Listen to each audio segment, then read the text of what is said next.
Hello everybody, good evening.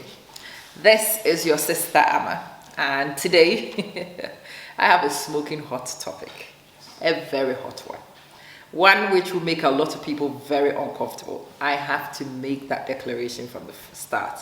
It's one topic that a lot of people, both male and female, will find very hard hitting.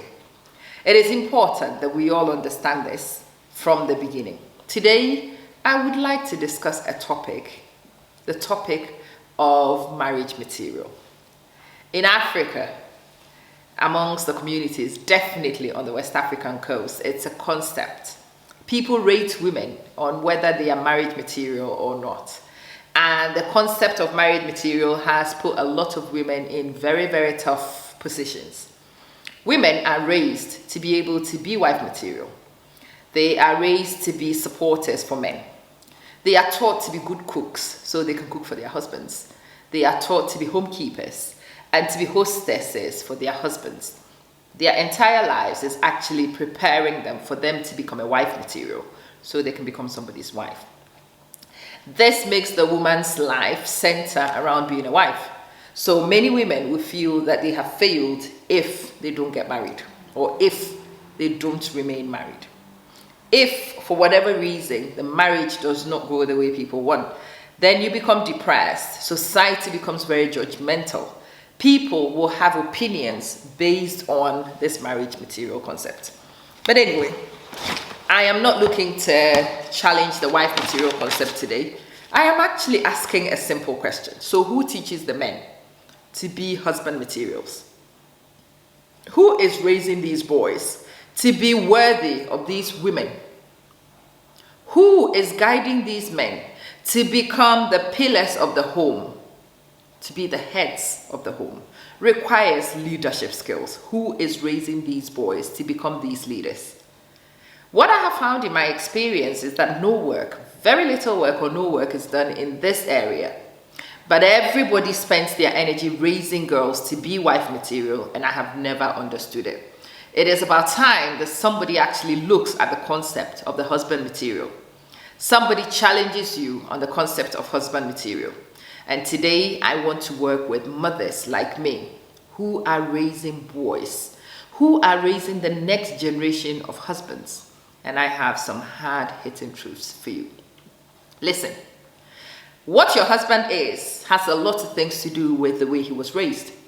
The people who raised him would have created and facilitated certain things, which is the reason why he's got the deficits, which is why he's got the character he has, which is why arrogance is so persistent among these men, because they are raised to expect arrogance to be normal. They are raised to expect women to cater for their very needs. They can do whatever they like. They are never held accountable for anything. Nobody just challenges them because they are boys. And it's been done for so long that when they come to marry you and you want to change the terms and conditions, Lord Almighty, you do have a problem. A lot of these men have grown up and would not have heard the word no before. They are allowed to do everything and anything because they are boys. The girls can't do this, the girls can't go here, but the boys, they can do absolutely anything of their choice. It explains why we have the situations we see in our lives, in our marriages, in our interactions, socially, everywhere. If you are dissatisfied with the man you are married to, you are dissatisfied with the man you are involved with, you are dissatisfied with the people you meet, and you happen to be a woman with a son, the next generation depends on you to rectify this problem. Any deficits you see in the men that you know are deficits you need to make sure that you do not propagate paying forward to another woman after that. If your son is lazy, you better aggressively deal with the laziness. If your son does not come to the kitchen, you better change that. In the 21st century, nobody's daughter, certainly not mine, is going to be in the kitchen to cater for your son's laziness. Not at all. In the 21st century, the daughter I am raising and the daughter many people are raising, daughters people are raising, are beginning to realize that they have more value than just cleaning up after your sons. In the 21st century, these women will have to go out and work. They will have to bring an income to the table. They will have to bring value to the table. And for that reason, when everybody's been out to work for the team, everybody inside the home is also going to work for the team. You better raise your boy knowing this. No, he does not have a maid servant. In the 21st century, a wife is not synonymous to maid servant. No, she is not just a cleaner who cleans the house and makes it.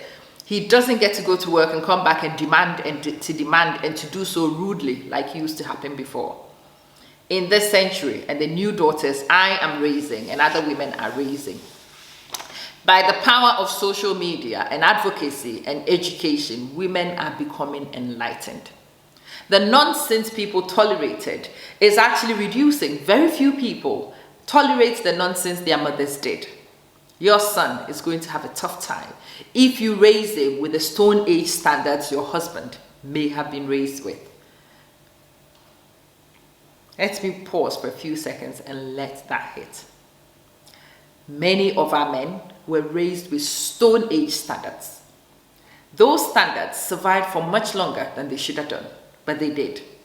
But thankfully, in this new century, particularly in the decade we are heading to, things have changed.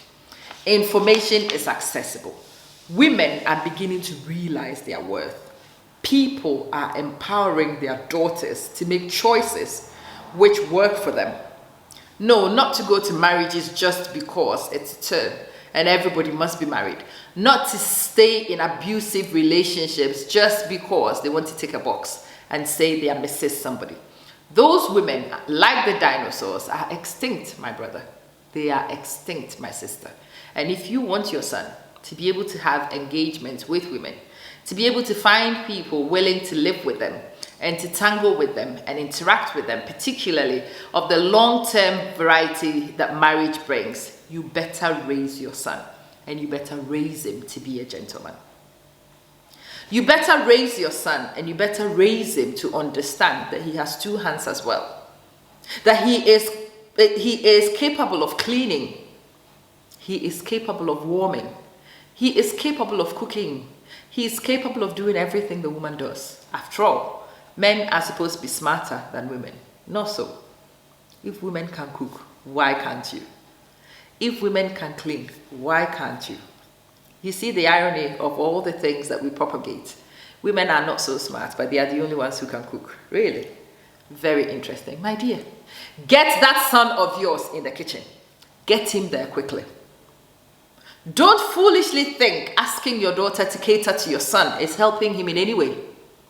Your daughter will not be there. He will be on his own. You better allow him opportunities to be able to learn how to cook, to be able to learn how to manage, to be able to learn how to offer meaningful support to a hard-working woman when he finds one. In this century, marriage and the terms of engagement have changed. And if you want your son to have any chance of living with somebody's daughter and living meaningfully with them for extended periods of time, you have to educate them, drag them from the Stone Ages and bring them into the modern century. In this modern century, women require gentlemen. Gentlemen need to know how to speak to people respectfully.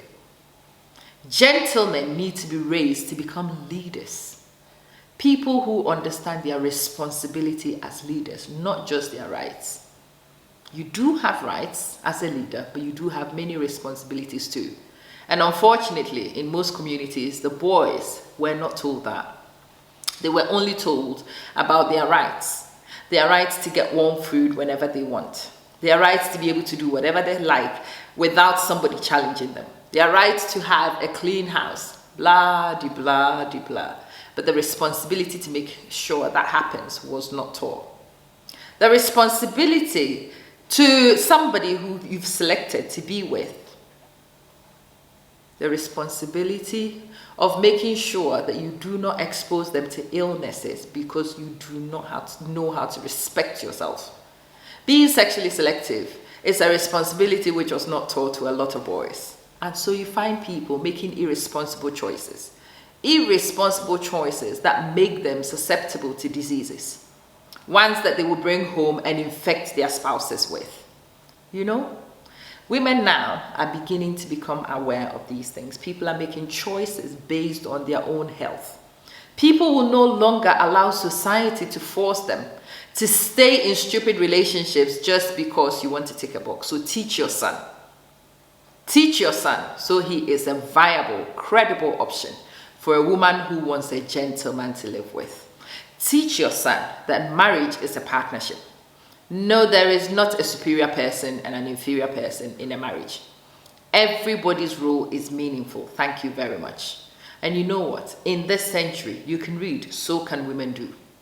You have qualifications. Women hold very powerful qualifications as well. You have experiences, but you're not the only one anymore. So I am the breadwinner. I am the one who works. That was lost a long time ago. Many men did not realize when that power shift happened, but it did happen. Women are able to do a lot of the things that men used to brag with. Women now hold businesses alongside working, so they have multiple streams of income now. Women are powerfully positioned financially, and they no longer need to depend on a man. So if you raise your son on having a bit of money, so he can be superior, so he can wield money and attract women who are helpless, your son is going to be in trouble. He is not going to find those women because there are not that many of them around, and very few of them will survive going forward. So if you want your son to be able to engage, if you want your son to be able to find people who want to live with him, you need to raise him with a different set of standards. For me, any deficit that I see, I want to make sure that I fix in my son. Anything that frustrated me in my interactions with other people's sons guides me to make sure that those deficits are not present in mine.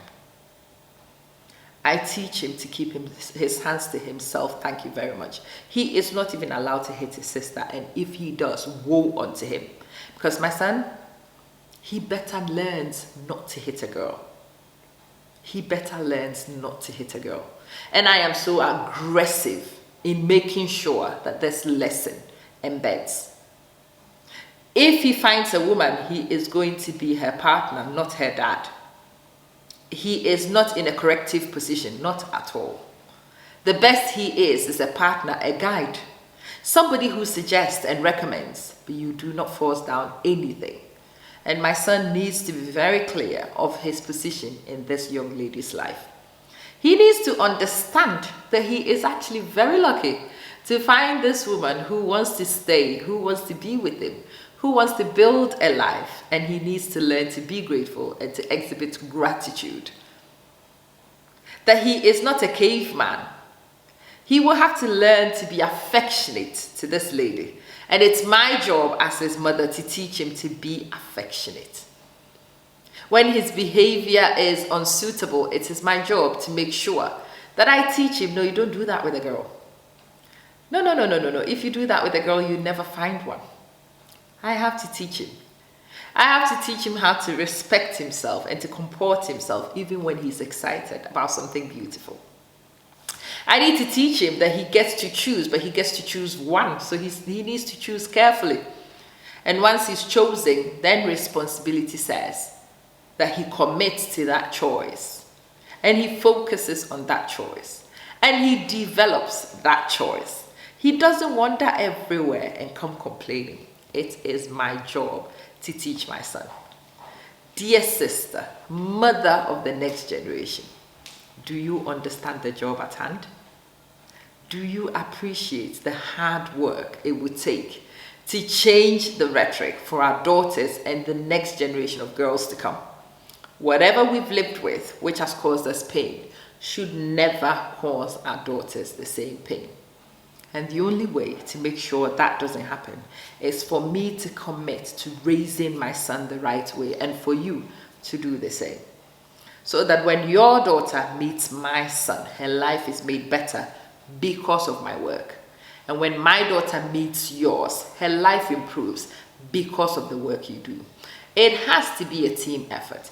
Every single one of us will have to be on board, because otherwise some young ladies will still be shortchanged in this century, and that is sacrilegious. Sacrilegious. This is the introduction to a topic. We will be discussing that extensively. I don't want to make the intro too long. Do you understand what it takes to raise a responsible young man? Do you understand what it takes to raise an equal partner for a 21st century girl? Do you know what it takes to be able to help your son attract very intelligent girls, ones who will help him to become better and to sustain that attraction? Have you found out what you need to do? I hope this video has given you some ideas, but my good God, it is only a few ideas. We have more to discuss. Thank you so much for watching. Really appreciate it. Subscribe to the page, follow the channel so you can see the continuation of the video. Good night.